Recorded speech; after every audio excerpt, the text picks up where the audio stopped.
प्यारे देशवासियों, भाइयों और बहनों, आप सबको अंतःकरण से प्रणाम करता हूँ, नमस्कार करता हूँ। राष्ट्रपिता पूज्य महात्मा गांधी का प्रिय भजन वैष्णव जन तो तेने कहिए जे, पीड़ पराई जाने रे, पर दुखे उपकार करे तो मन अभिमान न आने रे, वैष्णव जन तो तेने कहिए। पूज्य बापू का यह प्रिय भजन पूज्य बापू के साथ साथ पूरे विश्व फलक पर दिन बर दिन लोकप्रिय होता जा रहा है। भाइयों और बहनों, आज से 500 साल पहले गुजरात में, सौराष्ट्र में भक्त कवि नरसिंह मेहता हो गए। उनकी यह रचना है। कई सारे काव्य, भजन और रचनाएं उन्होंने रची है। भक्त नरसिंह मेहता पढ़े लिखे नहीं थे, पर उनकी रचनाएं स्कूल, कॉलेज और यूनिवर्सिटीज में अभ्यासक्रमों में शामिल है। छात्रगण इन रचनाओं पर तो पीएचडी करता है। और दूसरी एक बात भी जानने जैसी है। भक्त नरसिंह मेहता की भक्त अवस्था कुछ ऐसी थी, स्वयं साक्षात भगवान श्री कृष्ण एक बार नहीं 55 बार उनको दर्शन देने पधारे थे। भक्त नरसिंह मेहता को स्वयं श्री कृष्ण भगवान का 55 बार साक्षात्कार हुआ था। उनका जीवन दिव्य और अलौकिक था।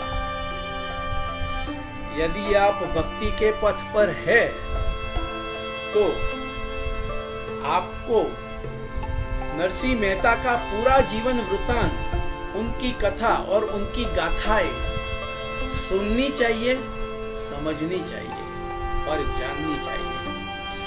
हालांकि यहाँ हम बात करने जा रहे हैं इस भजन की। यह भजन गुजराती भाषा में है, गुजराती कृति है।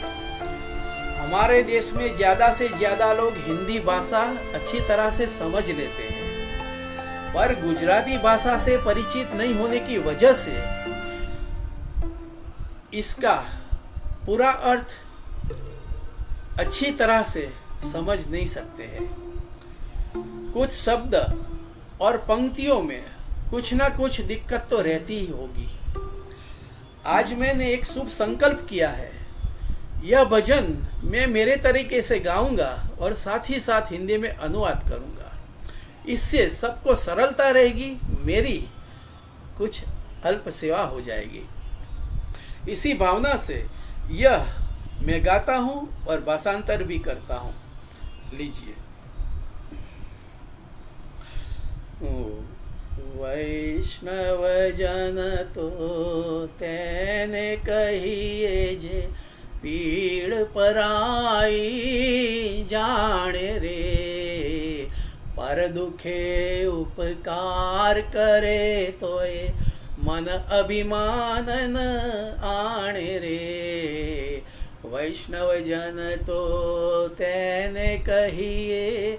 वैष्णव जन, यहाँ हमें समझना है भगवान का भक्त। एक बात महिमा से जरूर याद रखेंगे। महाप्रभु वल्लभाचार्य जी ने वैष्णव संप्रदाय की स्थापना की है। उनके पवित्र भक्तों को वैष्णव कहते हैं। हम यहाँ समझेंगे वैष्णव जन का मतलब है भगवान का भक्त। भगवान का भक्त वो है दूसरों का दुख देखकर खुद दुखी हो जाते हैं, पूरी सहानुभूति के साथ उनकी सेवा में लग जाते हैं। कितनी भी सेवा करे पर हृदय में, मन में अभिमान नहीं आता है। यह भक्त का लक्षण है और इस पंक्ति का यह भावार्थ है। दूसरी पंक्ति लेते हैं।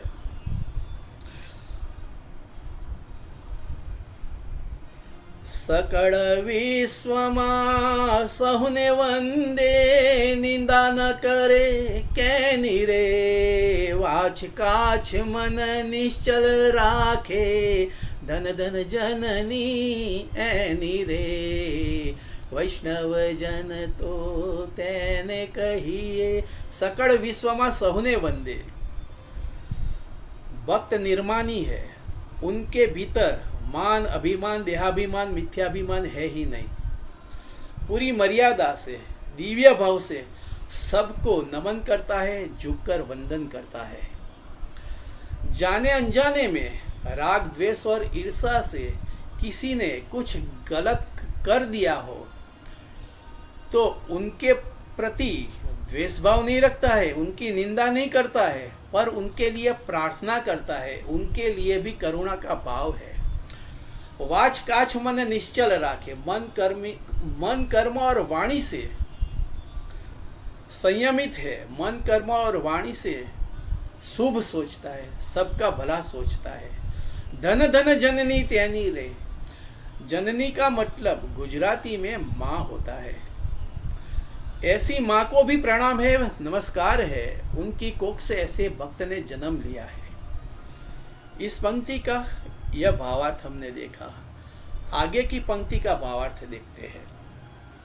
समदृष्टि ने तृष्णा त्यागी, पर स्त्री जैने मात रे, जीवा थकी असत्य न बोले, पर धन नव जाले हाथ रे, वैष्णव जन तो तेने कहिए। समदृष्टि, सबके प्रति समान दृष्टि, कहीं भी भेद दृष्टि है ही नहीं। अच्छे बुरे कर्मों की वजह से जीव प्राणी मात्र को अलग अलग शरीर मिला है, अलग अलग अवस्थाएं मिली है, अलग अलग रूप मिले हैं, सुख दुख में भिन्नता मिली है। फिर भी उनकी सोच तो यही रहती है, एक ना एक दिन भक्ति के सहारे जीव प्राणी मात्र भगवान की गोद में बैठने वाले हैं, सब मुक्ति पाने वाले हैं। ऐसी दिव्य सोच के साथ सब में समदृष्टि रखता है। तृष्णा त्यागी, भगवान के अलावा आशा, अपेक्षा और इच्छा का जो भी भाव है, यह तृष्णा का स्वरूप है। तृष्णा भक्त में नहीं है। परस्त्री जने मातरे, धर्म पत्नी के अलावा नारी मात्र माता समान है। जीवा थकी असत्य न बोले, मुंह से, जुबान से असत्य बोलता ही नहीं है, क्योंकि सत्य की उपासना ही परम उपासना है और सत्य की साधना ही परम साधना है। प्रतिपल इसका अनुसंधान भक्त रखता है। परधन नव झाले हाथ रे, पराया धन स्पर्श कभी नहीं करता है। जीवन निर्वाह के लिए, आजीविका के लिए धन और चीज की आवश्यकता है, पर भक्त धर्म के साथ, नीति के साथ, पुरुषार्थ से जो मिला है वही स्वीकार करता है, बाकी कुछ नहीं। इस पंक्ति का यह भावार्थ है। आगे का भावार्थ देखते हैं।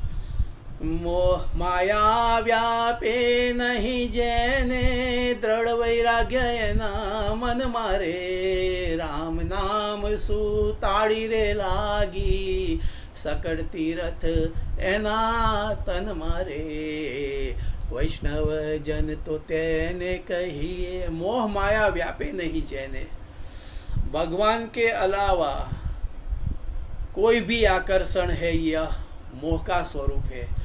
हमारे और भगवान के बीच जो आवरण है, ये माया का स्वरूप है। मोह और माया, इसका कोई भी प्रभाव भक्त पर पड़ता ही नहीं है। दृढ़ वैराग्य एना मन मारे, ईश्वर के अलावा कहीं भी राग नहीं है, ईश्वर के अलावा कहीं भी ममत्व नहीं है, यह वैराग्य की स्थिति है। भगवान के सिवा कहीं भी राग न होना, ये पूर्ण वैराग्य है। भगवान का भक्त हृदय से और मन से वैराग्यवान है। राम नाम सु ताड़ी रे लागी, राम नाम की ऐसी लगन लग गई है। प्रतिक्रिया, प्रतिक्षण, प्रतिपल, हर घड़ी क्रिया मात्र में भगवान का अनुसंधान होने लगा है। ब्राह्मी स्थिति आ चुकी है। इस स्थिति को ब्राह्मी स्थिति बोलते हैं। और इस स्थिति की वजह से भक्त स्वयं तीर्थ रूप बन गया है। इस पंक्ति का यह भावार्थ है। आगे देखते हैं। वण लोभी ने कपट रहित छे, काम क्रोध निवार्या रे। भणे नरसैयो तेनु दर्शन करता, कूड़ई को तेर तार्या रे। वैष्णव जन तो તેને કહીએ, વણલોભી ને કપટ રહિત છે। वणलोभी आवश्यकता से जो ज़्यादा चाहता है, ज़रूरत से जो ज़्यादा चाहता है, ये लोभ की वृत्ति है। ये लोभ वृत्ति भक्त में नहीं है। कपट रहित छे। कपट निजी स्वार्थ के लिए किसी को धोखा देना, किसी को हानि पहुंचाना, किसी को दुख देना, यह कपट का स्वरूप है। यह भावना भी भक्त में नहीं है। काम क्रोध निवार्या रे। स्त्री आदिक में आसक्ति, विषयासक्ति, व्यभिचार की वृत्ति, यह काम का स्वरूप है। भक्त में यह वृत्ति का तो अस्तित्व ही नहीं है। क्रोध निवार्या रे। ऐसी उग्रता जो भगवान को भुला देती है, यह परिस्थिति और स्थिति भक्त इससे मुक्त है, क्रोध से मुक्त है, निष्क्रोधी है, निष्कामी है। भणे नरसैयो तेनु दर्शन करता। नरसिंह मेहता कहते हैं, ऐसे भक्त का दर्शन करने से हम खुद भक्त बन जाते हैं। ऐसे भक्तों के दर्शन, स्पर्श, सेवा और समागम से हमारी ऐसी स्थिति बन जाती है, हम भक्त बन जाते हैं। हमारे लक्षण, हमारे गुण ऐसे हो जाते हैं, भगवान हमारा स्वीकार करते हैं और हमारा तो कल्याण हो ही जाता है। हमारे साथ साथ हमारी 71 पीढ़ी भी तैर जाती है, 71 पीढ़ी का भी कल्याण हो जाता है। ये भक्त अवस्था है। भाइयों और बहनों, यह वैष्णव जन भजन मैंने मेरी सूझ के अनुसार कुछ प्रस्तुत किया है। अगर आपको ठीक लगा, अच्छा लगा, तो परस्पर संबंध में, संपर्क में इसे बांटते रहना, शेयर करते रहना, आपकी भी सेवा हो जाएगी। आप सबको वंदन और नमन करता हूँ। जय श्री कृष्ण।